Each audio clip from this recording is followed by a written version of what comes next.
आज अफ्तार में बना रहे हैं खिचड़ा। और ये खिचड़े के लिए से जो चीज़ें लगती हैं सब दालें होती हैं, जैसे उड़द की दाल, मसूर दाल, ये मूंग की दाल है, ये थोड़ा सा चावल है, चावल बहुत कम लगता है, और ये चने की दाल है। सब दालों में से थोड़ा ज़्यादा चने की दाल लगती है। और ये है गेहूँ, इसको हमने धो के सुखा दिया है। और इसको आप सब चीज़ों को गलाएंगे, जैसे चने की दाल को अलग गला लेंगे, गेहूं को अलग गलाएंगे, और ये जो तीनों दालें चारों चीज़ें हो देंगी तो ये बहुत कम टाइम में गल जाती है। तो इसको एक साथ एक उसमें गलाएंगे, इसको अलग गलाएंगे, इसको अलग गलाएंगे। तो बस मसाला भून रहा है खिचड़े के लिए से। खिचड़ा बन रहा है, यानी इसका मसाला तैयार हो रहा है। और काफ़ी टाइम लग जाता है इसमें बनने में भी।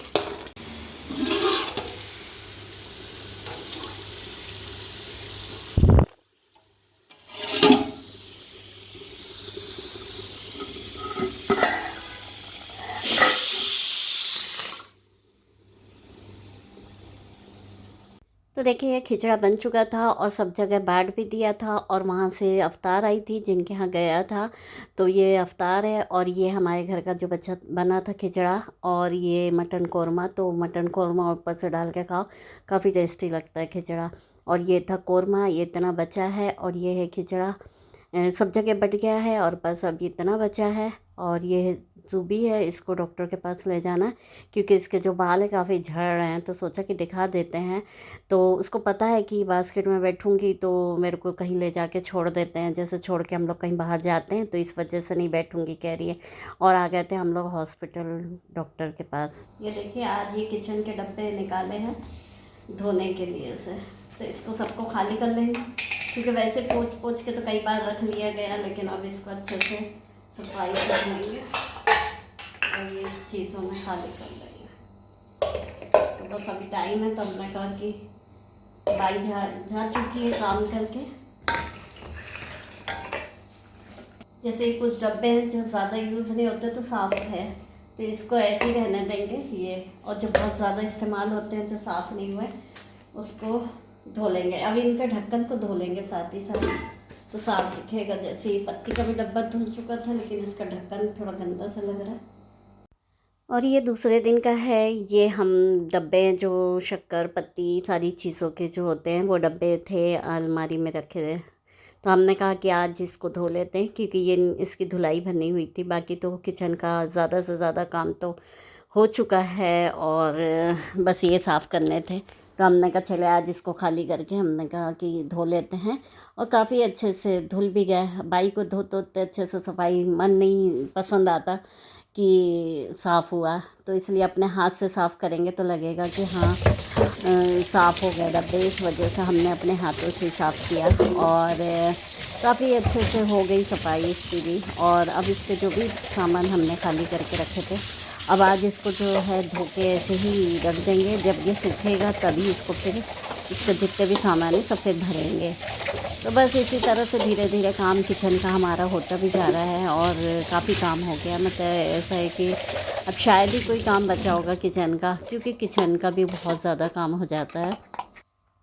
और होता ये है कि इकट्ठे सारा काम नहीं कर सकते, क्योंकि रमज़ान में आप रोज़ा भी रखते हो, फिर नमाज भी पढ़ रहे हैं, पारे पढ़ रहे हैं, घर का खाना अफ्तार सारी चीज़ें देखना होता है।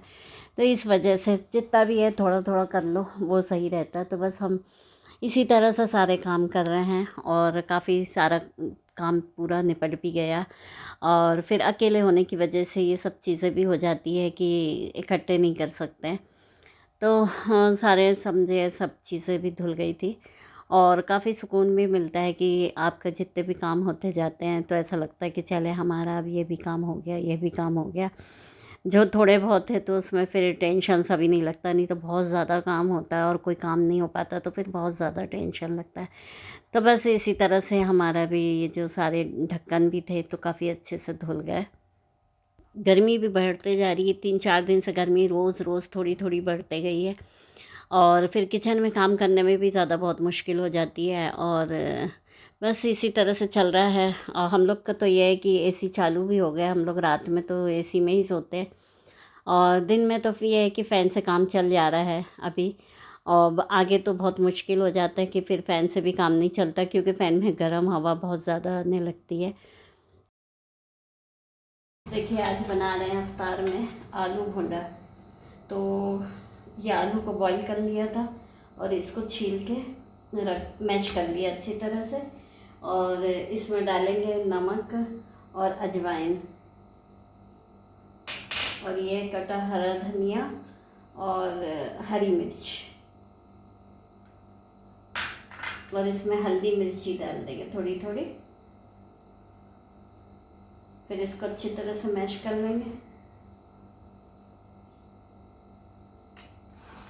हम लोग कल नंदोई को देखने जाएंगे, क्योंकि तबीयत उनकी ठीक नहीं है, काफ़ी दिनों से तबीयत ख़राब चल रही है उनकी, और उनके 2 ऑपरेशन हो गए अभी अभी, और हम लोग नहीं देख पाए। तो हमने सोचा सब देखा है, अच्छा नहीं लगता, ज़रूरी है देखना। तो फिर हम लोग ने सोचा कि चले कल रिज़र्वेशन हो गया हम लोगों का, कल सुबह ही निकलेंगे सहरी करके, और वहाँ पहुँच के 2 घंटे 4 घंटे जितना भी मिलेगा उस हिसाब से फिर हम लोग वापसी भी हो जाएंगे उसी टाइम उसी दिन। और क्योंकि सुने थे, और ननन भी गिर गई हैं तो उनको भी सर में चोट आ गई है, तो सोचे कि चले देख आते हैं। ये फालूदा का पैकेट जो होता है उससे बनाया है, 1 लीटर दूध में, और ये पैकेट आता है ये वाला, इसको पूरा पैकेट डाल दिया 1 लीटर दूध में, तो बस ये 15 मिनट खोला लिए और ये बन गया इस तरह से। और आलू भुनने के लिए से ये बना लिया है पेस्ट, और हल्दी मिर्ची धनिया नमक सब डाल दिया इसमें। फिर अब टाइम पे अभी तलेंगे थोड़ी देर बाद। इसमें बना लेते हैं शरबत। और ये देखिए अफ्तार के करीब करीब आधा पौन घंटे पहले ही हमने इसको तला था, और क्योंकि इस वजह से जल्दी तलना होता है, क्योंकि बांटना भी होता है ना, किसी के घर से आता है या दे दो सामने पड़ोसी तो अच्छा लगता है, तो टाइम से दे दो तो वो ज़्यादा अच्छा रहता है, नहीं तो फिर एकदम भागा दौड़ी वाला काम नहीं अच्छा लगता। रमज़ान में सुकून से सारी चीज़ें कर लो तो वो अच्छा रहता है। और ये देखिए काफ़ी मज़े के बने थे। और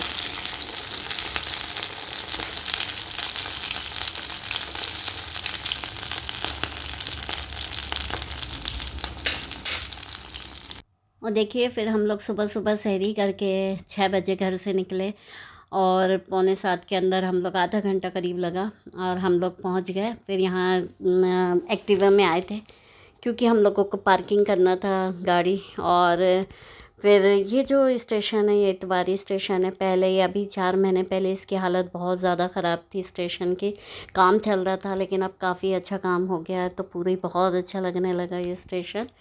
और हमारी ट्रेन थी 7 बजे की, और हम लोग देखिए बैठ भी गए थे, और हमारी ट्रेन छूट गई फिर। और हम लोग पहुंच गए थे फिर 11:30 बजे करीब हम लोग भिलाई 3। तो जहाँ हम लोग रहते हैं दुर्ग, उसके आगे में भिलाई 3 पड़ता था। ननद हमारे घर के पास में ही रहती थी, पौन घंटे का रास्ता था वहाँ से। और हम दुर्ग भी होते हुए गए थे, तो दुर्ग था, दुर्ग पहले आता है, फिर भिलाई 3 आता है। तो वहाँ हमारे दुर्ग में हमारे जेठ का भी बेटे रहते हैं, तो वो भी आए थे, क्योंकि हमारी जेठानी ने कुछ कपड़ा वपड़ा दी थी तो कि दे देना, तो वही लेने आए थे वो। तो जेठ के बेटा भी मिल गया था हम लोगों को, वहाँ मिल लिए। उनके पोता भी आया था, तो बहुत अच्छा लगा, उनसे मिलना जुलना अच्छा लगा, सबसे मिल लिए, मुलाकात हो गई। और फिर हम लोग वहाँ पर स्टेशन पहुँचे, तो हमारी ननद का बेटा भी आया था हम लोग को लेने। हम लोग ने मना भी किए थे, लेकिन वो नहीं माने, तो आ गए थे। तो अब ऐसे टाइम में अच्छा नहीं लगता कि कोई लेने आए आपको, क्योंकि उन लोग खुद परेशान हाल थे। फिर हम लोग वहाँ पर 4-5 बजे वहाँ से निकल गए हम लोग अपने घर के लिए से। स्टेशन आ गए थे और इंतज़ार कर रहे थे अपनी ट्रेन का, और ये ट्रेन भी आ चुकी थी, हम लोगों की ट्रेन थी, और ये करीब थी 6-5 ऐसा करीब का टाइम था छूटने का। तो बस हम लोग बैठ गए थे, और हम लोग हमारी बर्थ थी और साइड बर्थ थी, तो ये ज़्यादा अच्छा हुआ। हमारी ननद ने सारे अवतार दे दी थी हम लोगों को, कि हम लोगों ने मना भी किया था कि हम लोग बाहर से कहीं से कुछ लेके खा लेंगे, तो नहीं, बोली घर में तो बनेगा ही, तो इसलिए उन्हें जल्दी जल्दी सारी चीज़ें बनवाई। उनकी बेटी भी मिल के सब उन लोग ने फिर सांभर बड़ा कस्टर्ड बड़े सारी चीज़ें और एक सारी चीज़ें रख दी थी। काफ़ी अच्छा रहा, हम लोग ने रोज़ा खोले वहाँ पर। और ननद की भी गिर गई थी, गिरने से उनका ऐसा हुआ कि घर सर में थोड़ा सा चोट सी लगी हुई है। डॉक्टर को दिखाया तो डॉक्टर बोला है कि रेस्ट करिए थोड़ा, दवाएं दिया है। तो बस देखिए अब इंशाल्लाह फ़ायदा हो जाए, अल्लाह ने चाहा तो। और ये देखिए हम लोग पहुँच गए थे करीब 10:30 बजे स्टेशन, और घर पहुँचे तो 11 बज चुका था।